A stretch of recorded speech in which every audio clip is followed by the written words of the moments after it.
नमस्कार दोस्तों, आप सभी का स्वागत है आपके अपने चैनल राज एग्जाम अड्डा में। आज की क्लास में हम परीक्षा वाणी के मोस्ट इम्पोर्टेंट क्वेश्चनों पर डिस्कस करने वाले हैं और हर एक क्वेश्चन हम विद फैक्ट के साथ पढ़ने वाले हैं और हर एक क्वेश्चन हमारे एग्ज़ाम के पॉइंट ऑफ व्यू से काफ़ी महत्वपूर्ण होने वाले हैं। तो आज का सबसे पहला जो हमारा क्वेश्चन है, निम्बर वंश का वह कौन सा शासक था जिसने उत्तराखंड को एक सूत्र में बांधना चाहा? तो कौन थे भाई? तो इष्टगण देव थे। कौन थे भाई? इष्टगण देव ऐसा शासक था जो निम्बर वंश का जो उत्तराखंड को एक सूत्र में बांधना चाहता था। बातें क्या याद रखनी है? बातें हमें इससे याद रखनी है, उत्तराखंड को एक सूत्र में बांधने का पहला जो प्रयास किया है इष्टगण देव के द्वारा किया गया है। इष्टगण देव निम्बर देव का पुत्र था भाई। इष्टगण देव जो थे वो कौन थे भाई? तो वो निम्बर देव का पुत्र था। इस वंश का सबसे प्रतापी राजा कौन था? तो इस वंश का सबसे प्रतापी राजा भाई ललित सूर देव था। कौन था भाई? तो ललित सूर देव था जो निम्बर वंश का सबसे प्रतापी राजा भाई। ठीक है, तो निम्बर वंश का जो शासक था जिसने उत्तराखंड को एक सूत्र में बांधना चाहा वो कौन थे भाई? तो इष्टगण देव थे। अगले क्वेश्चन की ओर चलते हैं। अगला आज का हमारा क्वेश्चन है, पांडुकेश्वर ताम्रपत्र में किस शासक को धरती के उद्धार के लिए 12 अवतार बताया गया है? तो किस शासक को बताया गया भाई? तो ललित सूरदेव को बताया गया है। किसको बताया गया है? तो ललित सूरदेव को भैया बताया गया है धरती के उद्धार के लिए 12 अवतार बताया। किस ताम्रपत्र में बताया गया है? तो पांडुकेश्वर ताम्रपत्र में बताया गया है। बातें क्या याद रखनी है हमें? बातें याद रखनी है कि ललित सूरदेव जो कार्तिकेयपुर राजवंश का सबसे प्रतापी राजा था, यह गद्दी पर 832 ईस्वी में बैठा था भाई। तो कब बैठा गद्दी पर? तो 832 ईस्वी पर ये गद्दी पर बैठा और इस वंश में सबसे ज़्यादा जो लेख मिले हैं तो वह ललित सूरदेव के मिले हैं भाई। पांडुकेश्वर से 21वीं 22वीं सदी के लेख इसी शासक के मिले हैं और उन्हीं में इसे 12 अवतार बताया गया है। अगले क्वेश्चन की ओर चलते हैं। अगला हमारा क्वेश्चन होने वाला है, कत्यूरी वंश का सबसे शक्तिशाली वह प्रतापी नरेश कौन था? तो कत्यूरी वंश का सबसे शक्तिशाली वह प्रतापी नरेश जो थे भाई तो ललित सूरदेव थे। कौन थे भाई? तो ललित सूरदेव थे। अगले क्वेश्चन की ओर चलते हैं। अगला आज का हमारा क्वेश्चन है, आदि गुरु शंकराचार्य का उत्तराखंड में आगमन कब हुआ था? तो आदि गुरु शंकराचार्य का उत्तराखंड में जो आगमन हुआ भाई कार्तिकेयपुर शासकों के काल में हुआ था। किसके काल में हुआ भाई? तो कार्तिकेयपुर शासकों के काल में हुआ। आदि गुरु शंकराचार्य की अगर बात करते हैं इनकी मृत्यु कब होती है? तो इनकी मृत्यु जो होती है 820 ईस्वी में इनकी मृत्यु होती है। इन्होंने 820 ईस्वी में अपने शरीर का त्याग किया था और त्याग कहाँ किया था भाई? तो केदारनाथ में। कहाँ भाई? केदारनाथ में इन्होंने क्या करा था भाई? देह का यानी शरीर का त्याग करा था। या हम कह सकते हैं कि इष्टगण देव के समय ही आदि गुरु शंकराचार्य उत्तराखंड में आए थे भाई। तो आदि गुरु शंकराचार्य भैया कब आए थे? तो इष्ट गणदेव के समय ही जो आदि गुरु शंकराचार्य थे वो उत्तराखंड में आए थे और इन्होंने अपने देह का त्याग कब किया भाई? तो 820 में किया। और कहाँ पर किया? तो केदारनाथ में किया इन्होंने। कहाँ किया भाई? तो केदारनाथ में किया। अगले क्वेश्चन की ओर चलते हैं। अगला आज का हमारा क्वेश्चन होने वाला है, वसंत देव के बाद कार्तिकेयपुर पर किस शासक की सत्ता स्थापित हुई? तो वसंत देव के बाद कार्तिकेयपुर शासन पर भैया जो शासक हुए तो वो खरपर देव हुए। कौन हुए भाई? कार्तिकेय जो वसंत देव के बाद तो भैया खरपर देव हुए। ठीक है, और कार्तिकेयपुर के अगर राजा की बात करें तो सबसे पहले जो इस वंश में आए वो वसंत देव आए, फिर खरपर देव, फिर खरपर देव के बाद भाई त्रिभुवन राज आए और त्रिभुवन राज के बाद कौन आते हैं? निम्बर देव आते हैं।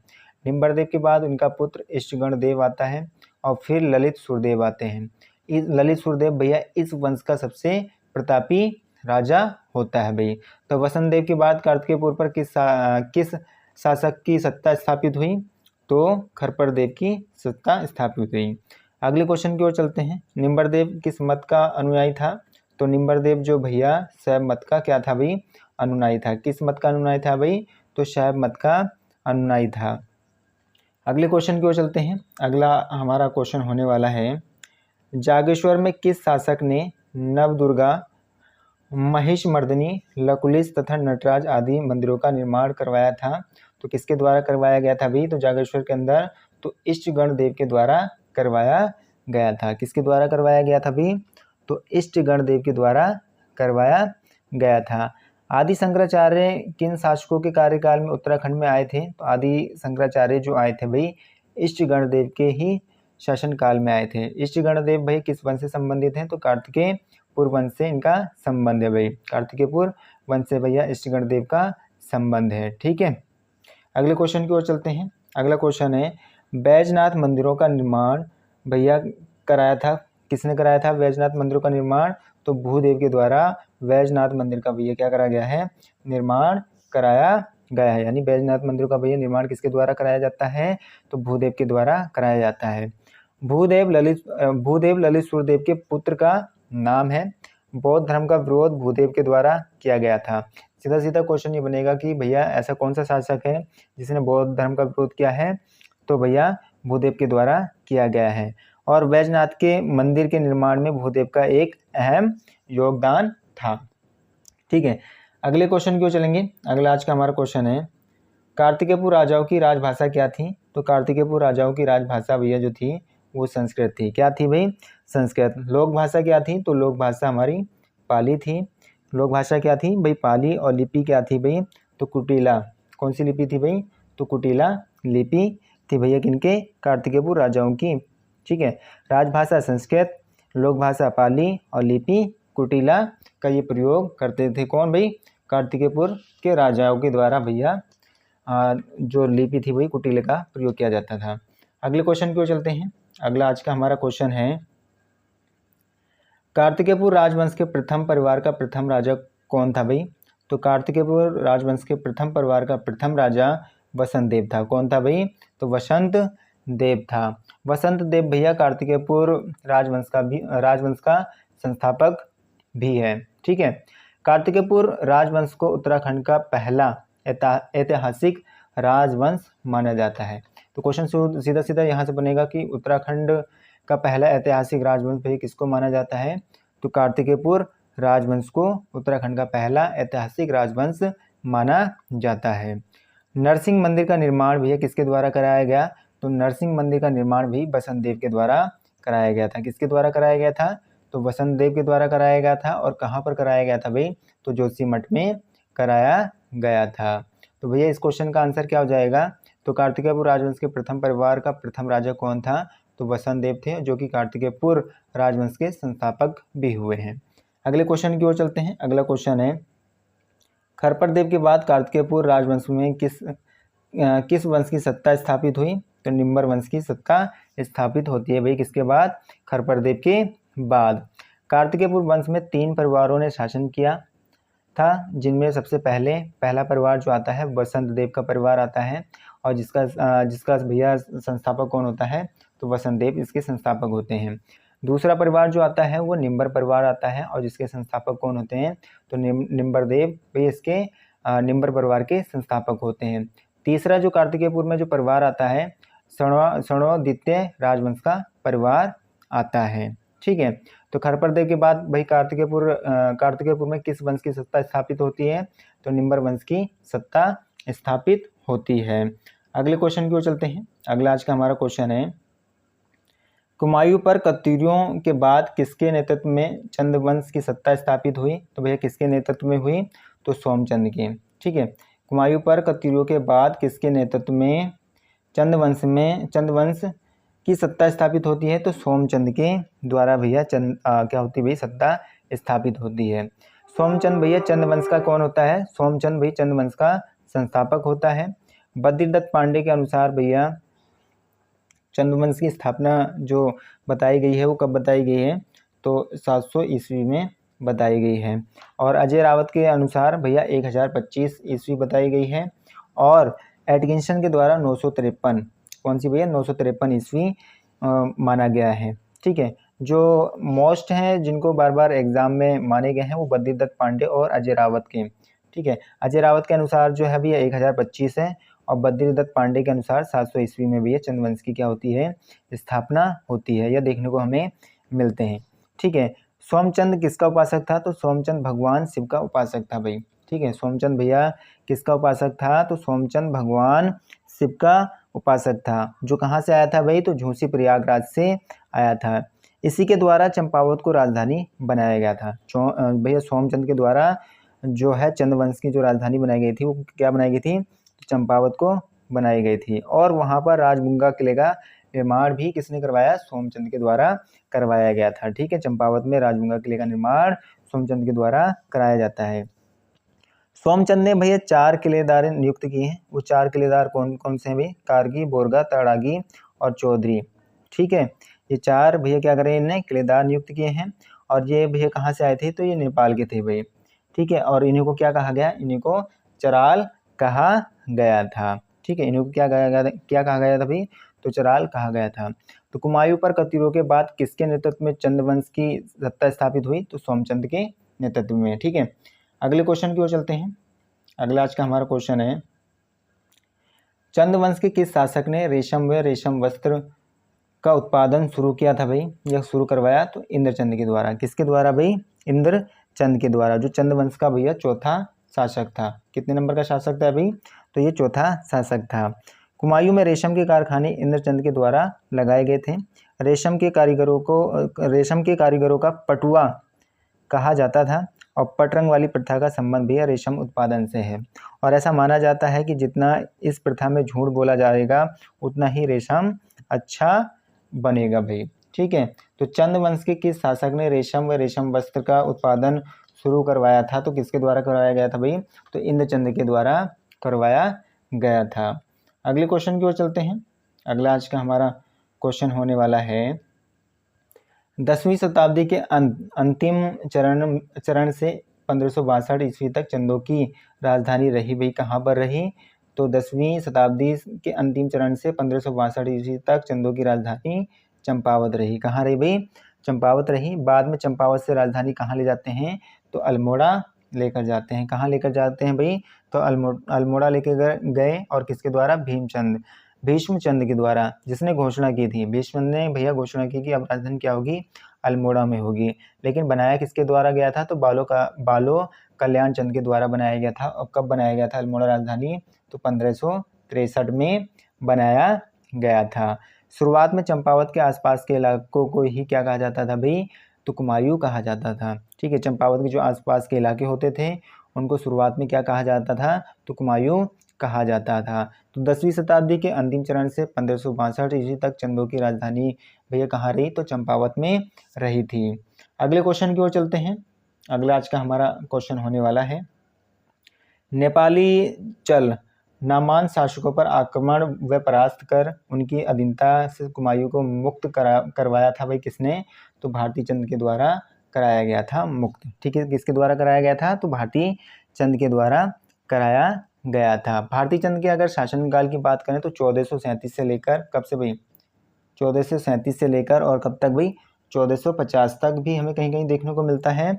और कहीं कहीं भैया 1437 से लेकर और कहाँ तक भाई, 1477 तक भी हमें देखने को मिलता है। अलग अलग कहें जो इतिहासकार हुए हैं उनके अनुसार। भारती चंद चंद्रवंश का भैया कौन सा शासक, कितने नंबर का शासक था भाई, तो 35वें नंबर का ये शासक था। ठीक है, चंद्रवंश का 35वां ये शासक हुआ। चंद्रवंश का पहला स्वतंत्र शासक भैया किसको कहा जाता है, तो भारती चंद को ही माना जाता है चंद्रवंश का पहला स्वतंत्र शासक। इसने डोटी अभियान किया और डोटी के शासक को पराजित किया और कुमायूं या चंद्रवंश को डोटी की अधीनता से मुक्त करवाया। भारती चंद को डोटी पर विजय 1451 से 52 ईस्वी में मिली थी। कब भाई, 1451 व 52 ईस्वी में भैया क्या हुई थी भाई, डोटी पर क्या मिली, विजय प्राप्त हुई। 12 वर्षीय युद्ध का संबंध भी भारती चंद से है। ठीक है, सीधा सीधा क्वेश्चन बनेगा कि 12 वर्षीय युद्ध का संबंध किस शासक से है, तो भारती चंद से है।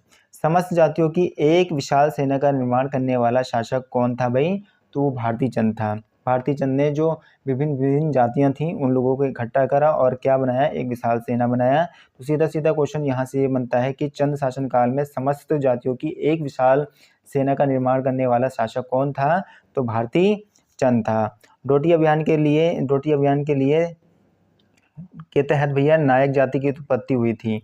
ठीक है, जब डोटी अभियान करा गया तो उस समय कौन सी जाति की उत्पत्ति होती है, तो नायक जाति की उत्पत्ति होती है भाई। तो इस क्वेश्चन का आंसर क्या हो गया, इस क्वेश्चन का आंसर हो गया भाई भारती चंद।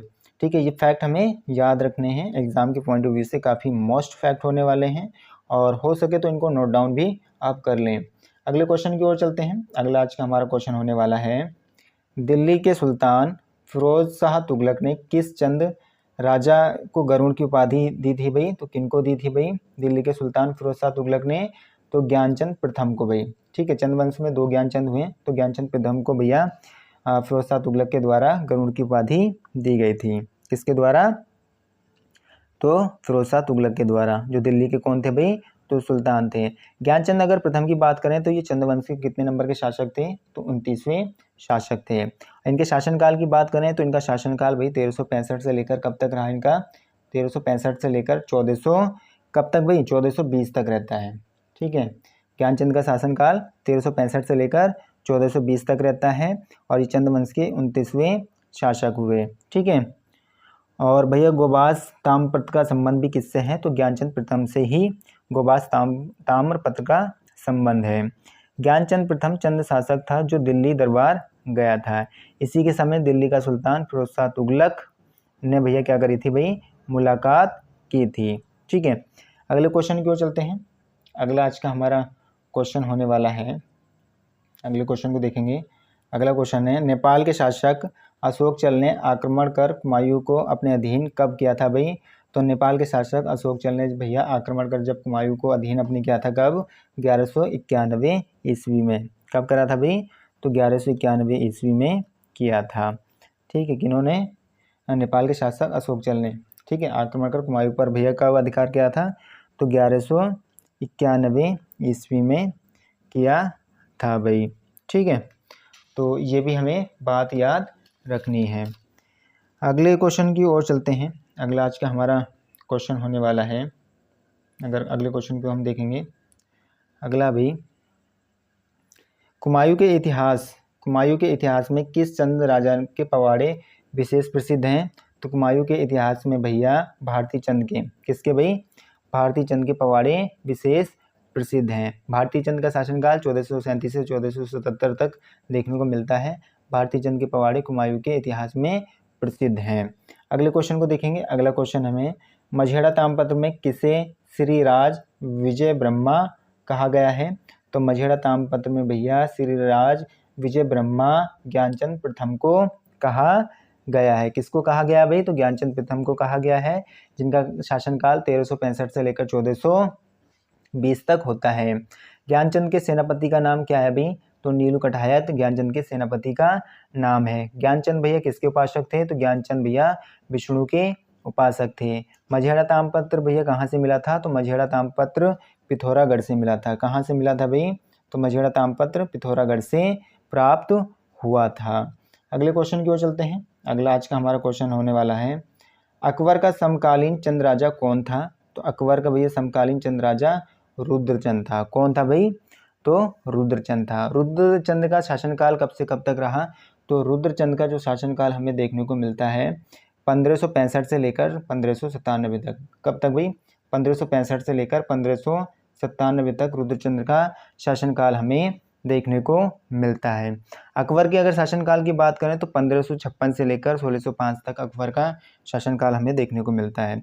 सबसे ज़्यादा जो अकबर के समकालीन थे भैया कौन थे, तो रुद्रचंद थे, इसीलिए आंसर जो इसका बनता है अभी रुद्रचंद ही बनता है। वैसे तो और भी अकबर के समकालीन थे, लेकिन जो सबसे लंबा कार्यकाल हमें देखने को मिलता है वो किसका मिलता है, तो रुद्रचंद का देखने को मिलता है।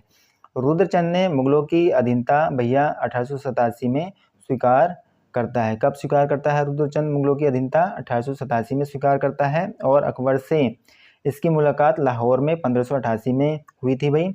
अकबर को इसने कस्तूरी, याक, घोड़े आदि उपहार में दिए थे। उसके बाद अकबर ने इसे नागौर की लड़ाई में हिस्सा लेने के लिए भेजा था। प्रसिद्ध सेनापति पुरुषोत्तम पंत रुद्रचंद का सेनापति था। तो रुद्रचंद का भैया जो प्रसिद्ध सेनापति था वो कौन था भाई, तो पुरुषोत्तम पंत था भाई। ठीक है, अगले क्वेश्चन की ओर चलते हैं। अगला हमारा क्वेश्चन होने वाला है, कुमायूं में नए सिरे से सामाजिक व्यवस्था स्थापित करने हेतु धर्म निर्णय पुस्तक लिखवाया गया था भाई। किसके द्वारा लिखवाया गया था, तो रुद्रचंद के द्वारा लिखवाया गया था। किसके द्वारा लिखवाया गया था भाई? तो रुद्रचंद के द्वारा लिखवाया गया था। हुमायूं के युवाओं को शिक्षा लेने के लिए बनारस कश्मीर भैया किसने भेजा था? तो रुद्रचंद ने भेजा था। और कौन सी भाषा की शिक्षा लेने के लिए भाई? तो संस्कृत भाषा की शिक्षा लेने के लिए। मल्ला महल का निर्माण भैया किसके द्वारा कराया गया था? तो मल्ला महल का निर्माण रुद्रचंद के द्वारा कराया गया था। और कहाँ पर कराया गया था भाई?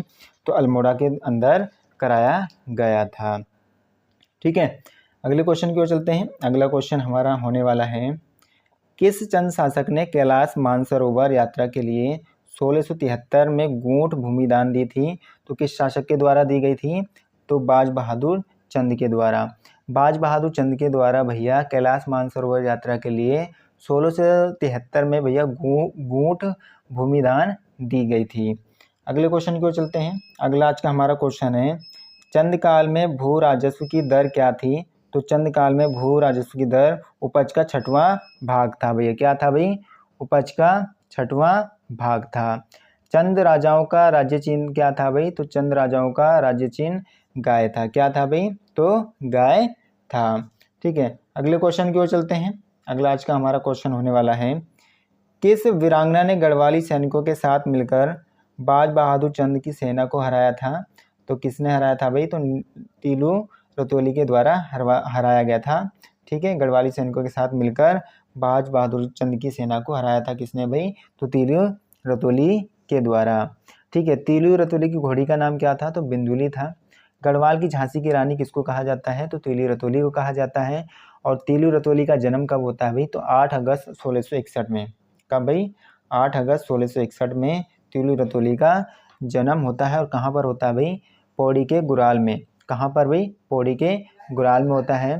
राज्य के अंदर तीलू रतौली सम्मान की शुरुआत कब होती है? तो राज्य के अंदर तीलू रतौली सम्मान की जो शुरुआत होती है भाई 2006 में होती है। कब होती है? 2006 में होती है। तीलू रतौली विशेष पेंशन योजना की शुरुआत कब की गई? तो 2014 में तीलू रतौली विशेष पेंशन योजना की शुरुआत की जाती है। ठीक है, तो इतने फैक्ट हमें इस क्वेश्चन से याद रखने हैं। अगले क्वेश्चन की ओर चलेंगे। अगला आज का हमारा क्वेश्चन होने वाला है, क्षेत्र में ग्राम प्रधान की नियुक्ति और भूमि निर्धारण प्रणाली शुरू की गई थी कब? भाई किसके द्वारा शुरू की गई थी? तो चंद राजाओं के द्वारा शुरू करी गई थी। क्षेत्र में ग्राम प्रधान की नियुक्ति और भूमि निर्धारण प्रणाली भैया किसके द्वारा शुरू की गई थी? तो चंद राजाओं के द्वारा शुरू की गई थी। पंचायती राज व्यवस्था किसने शुरू की थी? तो पंचायती राज व्यवस्था भैया चंद राजाओं के द्वारा ही शुरू की गई थी। सोमचंद के कार्यकाल में ही इनकी शुरुआत कर दी जाती है भाई। ठीक है, अगले क्वेश्चन की ओर चलते हैं। अगला आज का हमारा क्वेश्चन है, चंदों और मुगलों में संबंध होने की जानकारी कहाँ से मिलती है? चंदों और मुगलों में भैया संबंध होने की जानकारी हमें शाहनामा और जहांगीरनामा से प्राप्त होती है। जहांगीर की आत्मकथा है भाई जहांगीरनामा। तुजुक ए जहांगीरी भी इसी को कहा जाता है। इसमें लक्ष्मीचंद का नाम है। लक्ष्मीचंद ने ही जहांगीर से मुलाकात की थी भाई। और शाहनामा की बात करें तो बाज बहादुर ने शाहजहां से मुलाकात की थी। इसका वर्णन हमें किसमें देखने को मिलता है? तो शाहनामा में देखने को मिलता है। जहांगीरनामा में हमें लक्ष्मीचंद के बारे में जानकारी मिलती है और शाहनामा में बाज बहादुर के बारे में जानकारी मिलती है भाई। ठीक है, अगले क्वेश्चन की ओर चलते हैं।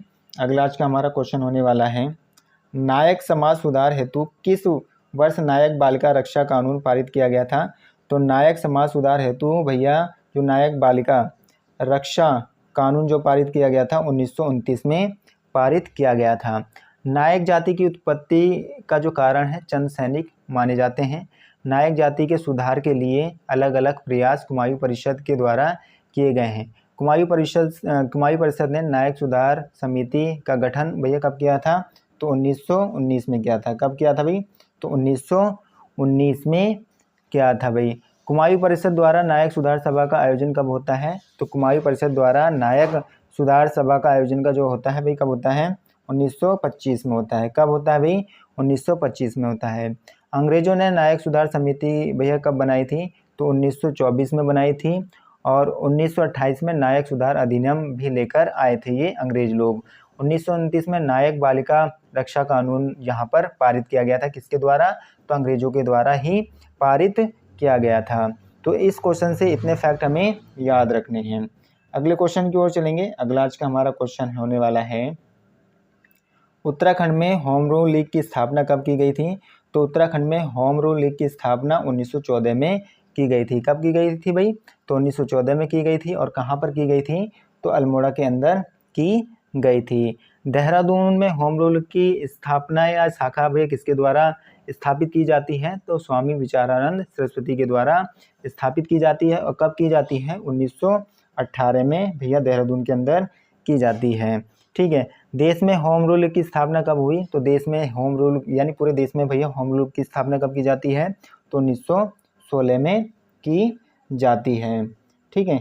तो अगले क्वेश्चन की ओर चलते हैं। अगला आज का हमारा क्वेश्चन है, वर्ष सितंबर 1917 में कुमायूं परिषद के पहले अल्मोड़ा अधिवेशन की अध्यक्षता किसने की थी? तो किसके द्वारा की गई थी भाई? सितंबर 1917 में पहले कुमायूं परिषद की जो अध्यक्षता या अधिवेशन की अध्यक्षता तो जयदत्त जोशी के द्वारा की गई थी। पहला कुमायूं परिषद का अधिवेशन कहाँ होता है भाई? तो अल्मोड़ा में होता है। कहाँ होता है भाई? अल्मोड़ा में होता है। कुमायूं परिषद का गठन कब किया गया था? कुमायूं परिषद का गठन 30 सितंबर, कब भाई? 30 सितंबर 1916 में भी कुमायूं परिषद का क्या करा गया था? गठन किया गया था। और कहाँ पर किया भैया कुमायूं परिषद का गठन किया गया था? तो नैनीताल के अंदर। कहाँ पर किया जाता है? तो नैनीताल के अंदर किया जाता है। संस्थापक कौन होते हैं भाई? तो इसके जो अध्यक्ष होते हैं एनडी छिपाल होते हैं भाई। ठीक है। दूसरा भैया कुमायूं परिषद का अधिवेशन कब होता है? तो 1918 में दूसरा कुमायूं परिषद का भैया क्या होता है? अधिवेशन होता है। और कहाँ पर होता है? तो हल्द्वानी के अंदर होता है। किसके द्वारा भैया इसकी अध्यक्षता की जाती है? तो तारादत्त गेरोला के द्वारा अध्यक्षता की जाती है। तीसरा जो कुमायूं परिषद का अधिवेशन होता है 1919 में होता है। और कहाँ पर होता है अभी? तो ये कोटद्वार में होता है। और इसकी अध्यक्षता कौन करते हैं? बद्रीदत्त जोशी के द्वारा इसकी अध्यक्षता की जाती है।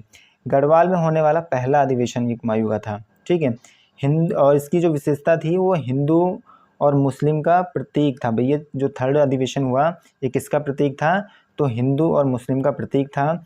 इस अधिवेशन में प्रेम वल्लभ पांडे ने जंगलात संबंधित प्रस्ताव यहाँ पर पारित किए। और मथुरा दत्त नैथानी ने कुली बेगार संबंधित प्रस्ताव यहाँ पर उन्होंने रखे थे भाई। चौथा अधिवेशन की बात करें, चौथा अधिवेशन 1920 में काशीपुर में होता है। और इसकी अध्यक्षता भैया किसके द्वारा की जाती है? तो हरगोविंद पंत जी के द्वारा इसकी अध्यक्षता की जाती है। पांचवा अधिवेशन 1923 में होता है। और कहाँ पर होता है भाई? टनकपुर। बद्रीदत्त पांडे इसकी अध्यक्षता करते हैं। छठा अधिवेशन 1926 में होता है। और कहाँ पर होता है भाई? रानीखेत में होता है। और इसकी अध्यक्षता मुकुंदीलाल जी के द्वारा की जाती है। इसी अधिवेशन में कुमायूं परिषद का विलय किसमें कर दिया जाता है भाई? कांग्रेस के साथ कर दिया जाता है। यानी क्वेश्चन सीधा सीधा बनेगा, किस अधिवेशन में कुमायूं परिषद का भैया विलय कांग्रेस में कर दिया जाता है? तो छठे अधिवेशन जो 1926 में रानीखेत में होता है, जिसके अध्यक्ष मुकुंदीलाल होते हैं भाई। कौन होते हैं? तो मुकुंदीलाल होते हैं भाई। ठीक है। अगले क्वेश्चन की ओर चलते हैं। अगला आज का हमारा क्वेश्चन होने वाला है, अगले क्वेश्चन की अगर बात करें, किसने पश्चिमी उत्तराखंड में स्वतंत्रता आंदोलन को प्रोत्साहित करने हेतु जागृत गढ़वाल संघ की स्थापना कर गाड़ी सड़क जैसे विकास की मांग के लिए आंदोलन किया था? तो किसके द्वारा किया गया था भाई? प्रताप सिंह नेगी जी के द्वारा किया गया था। किसके द्वारा? प्रताप सिंह नेगी जी के द्वारा। गाड़ी सड़क आंदोलन 1937-40 के लगभग आसपास देखने को मिलते हैं। और कहाँ पर? गढ़वाल के अंदर देखने को मिलता है। अगले क्वेश्चन की ओर चलते हैं। अगला आज का हमारा क्वेश्चन होने वाला है, कत्यूरी वंश का अंतिम शक्तिशाली शासक कौन माना जाता है? तो कत्यूरी वंश का अंतिम शक्तिशाली शासक जो देखने को मिलते हैं हमें ब्रह्मदेव देखने को मिलते हैं। ठीक है। अगले क्वेश्चन की बात करें। अगला क्वेश्चन है, सन 1938 में उत्तराखंड राज्य में किस स्थान पर हुए एक राजनीतिक सम्मेलन पंडित नेहरू तथा विजय लक्ष्मी पंडित ने भाग लिया था? तो भैया कहाँ पर हुआ था ये? तो श्रीनगर के अंदर हुआ था। कब हुआ? 1938 में हुआ था भाई। और किन दो व्यक्तियों के बारे में हमें जानकारी मिलती है? तो पंडित नेहरू और विजय लक्ष्मी की हमें वहाँ पर जानकारी मिलती है। उस सम्मेलन में वो क्या करते हैं भाई? भाग लेते हैं। और कहाँ पर होता है भाई? तो श्रीनगर के अंदर होता है। ठीक है। अगले क्वेश्चन की ओर चलते हैं। अगला आज का हमारा क्वेश्चन है, भूमि के दो वर्ग केदार व सारी, कौन से भैया? भूमि के दो वर्ग केदार एवं सारी किस राजवंश के समय के हैं भई? तो पौरव राजवंश के समय के हैं भई। केदार भूमि का अर्थ क्या है? अगर केदार भूमि की बात करें तो सिंचित भूमि को ही केदार भूमि कहा जाता था, और सारी भूमि किसको कहा जाता था? जो असिंचित भूमि होती थी उसको क्या कहा जाता था भाई? तो सारी भूमि कहा जाता था। अगले क्वेश्चन की ओर चलते हैं। अगला आज का हमारा क्वेश्चन होने वाला है, अगला क्वेश्चन अगर हम बात करते हैं, चंद काल में राज सेवकों के लिए कौन सा कर लिया जाता था? तो चंद काल में राज सेवकों के लिए भैया स्वीक कर लिया जाता था। शाहू कर क्या था? लेखकों के लिए लिया जाता था। किसके द्वारा लिया जाता था भाई? तो जनता के द्वारा लिया जाता था। मिजारी कर की अगर बात करें तो ये कामगारों से लिया जाता था, और टांड कर जो लिया जाता था भाई तो बुनकरों से लिया जाता था। किन से लिया जाता था भाई? तो बुनकरों से लिया जाता था। तो आज के ये सभी महत्वपूर्ण प्रश्न थे जो हमने परीक्षा वाणी से कवर करने की कोशिश करी है और विद फैक्ट के द्वारा, और आशा करूँगा आप सभी को आज की क्लास अच्छी लगी होगी। अगर आपको क्लास अच्छी लगी है तो लाइक शेयर एंड सब्सक्राइब करना ना भूलें, और कमेंट सेक्शन में आप ज़रूर बताएं कि आपको क्लास कैसी लगी है, इसको कंटिन्यू रखना है या नहीं रखना है, और वो सुझाव अपने कमेंट सेक्शन में ज़रूर दें। Thank you.